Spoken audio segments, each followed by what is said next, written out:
I've been a car dealer for over 5 years now, and I'm going to debunk 8 myths that I hear a lot about car flipping. Let's get right into myth number 1 now, which is you need to be very mechanically inclined to do well flipping cars. I would say that is false. Though yes, it does help, of course, to have some type of mechanical knowledge rather than not having any mechanical knowledge at all. I would actually say to some degree it actually hurts some people when they do have a lot of mechanical knowledge flipping cars. And that's usually because of the fact that they're trying to get cars that have so many different issues and they're spending 20-30 hours fixing up a car just to get it ready for sale, when in reality they could have actually made more money if they, let's say, bought 2 cars that need a lot less work but also done it in less time as well, which is really what's needed if you're going to be scaling up the business over time. Myth number 2 is that you need to have a lot of money to go into flipping cars, and I would also say that's false. Now, just like the last point, yes, of course it can be helpful to have more money. It's not going to hurt you if you have, let's say, $10,000 plus to put into flipping cars, but I really wouldn't say that's everything. I would even suggest, if you're just getting started flipping cars, starting off with as little money as possible, potentially getting a car under $2,000 or potentially even under $1,000. You'll have a lot less risk of losing a lot of money with the car. The car will generally sell a lot faster than a car that's way more expensive, and on top of that, it's also going to be a lot easier to make a bigger profit percentage off of the car. Meaning, let's say you can buy a car for $1,000 and double your money flipping it for $2,000, which would be a lot harder to do if you're buying a car, let's say, for $10,000 and trying to flip it for $20,000. Generally speaking, that's not going to be too easy. Myth number 3 is that car flipping is just hard, and I would say yes, that's actually true. Although that's kind of opposite of what you might generally be seeing on the internet. Obviously, whatever you see people showing on the internet is going to be their highlight reel of the best flips that they've done. You're generally not going to be seeing the money that they've lost and the bad flips that they've done as well. Realistically speaking, there are a lot of mistakes that you could make in this business, and I, for one, definitely know that. When I was just getting into everything, I made tons of mistakes and honestly lost thousands of dollars because of it. Obviously, I'm still here. I kept going with things, so it's definitely worth it in the long run, but it's not to say it's easy. And that is why I would say, if you're just getting started flipping cars, do not try to invest a lot of money right off the get-go. Myth number 4 is that you need to have a lot of spare time to get into flipping cars, and I would also say that's false. Though yes, I mean, if you're getting jobs with cars that need a lot of work to get it ready for sale, and you're buying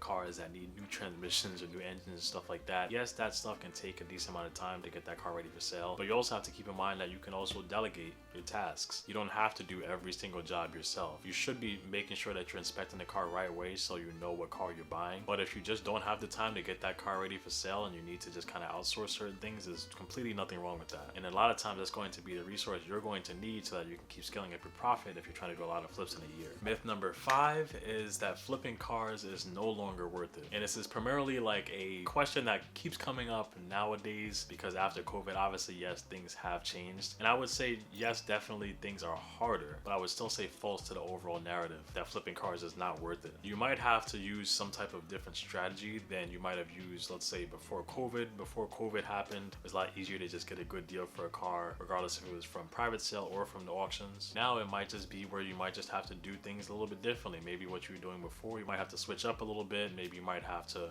get a different way to source your vehicles, different things like that. But realistically, people always need cars. It's not really going to be an industry that's just going to completely die away just because the market has changed a little bit. Myth number 6 is that the car market is crashing. And oh my goodness, I see so much information about this thing, so much, like way too much. You see it all over the internet. Honestly, the past like 2 years, it's been this exact thing. The car market's crashing. It's not even just the car market. It's also like plenty of other markets, house market, all that stuff. And the truth is, yes, there's been incremental changes over time. I've been seeing it even at dealer auctions and different things like that as well, where prices are slowly going down. But people have been saying that for the longest, and it's still not any huge drop in prices either. And though, yes, I would still say if a car market crash does come in the future because of potential things like presidential changes, I wouldn't say it's something that should completely deter you from trying to flip cars now or just waiting until the market crashes to start flipping cars. If anything, I would just say, if you are going to be flipping cars now, trying to get stuff that you can sell potentially under $10,000 where you can sell it decently quick, rather than getting a car that sells for over that and it's potentially taking months to sell it, and then if that crash ends up happening during the time that you're trying to sell the car, it's a decent chance that you might potentially lose money on the car or just not get nearly as much profit as you were expecting because the value of that car is starting to plummet. Myth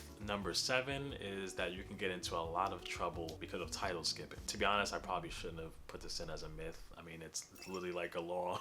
But I have to just address it because most things on YouTube or social media, whatever, really don't even talk about this. They basically make it seem as if you can just sell a maximum amount of cars per year, 20 plus cars a year, without having a dealer's license, and you won't get into any trouble. But in reality, I've heard of people and I've known people that have gotten serious fines or potentially getting locked up and stuff for it. So this is a thing. You can get in trouble for it. Just try to do things the right way. And the last myth I would generally say is just getting kind of tossed around a lot on the internet, is that to do well flipping cars and to make a lot of money flipping cars, you need to have a dealership. And I would also say that's false. Of course, obviously, if you want to be to the point where you're flipping 10 plus cars at a time and you have things all set up like that, yes, you're going to need your own dealership, you're going to need your own lot. But in a lot of cases, you can make a good amount of money without even having your own lot yourself. Either with the wholesaling route, a lot of states you can actually get a wholesaler's license. You might not even need a lot to get that set up, which is generally going to be the biggest fee if you're trying to start your own dealership. And there's actually a lot of money to be made on the wholesaling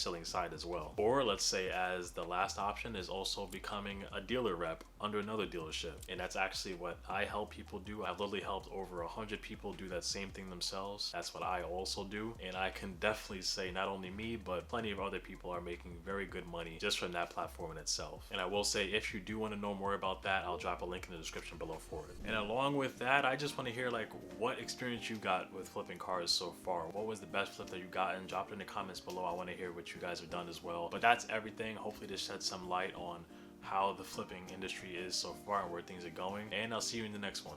Peace.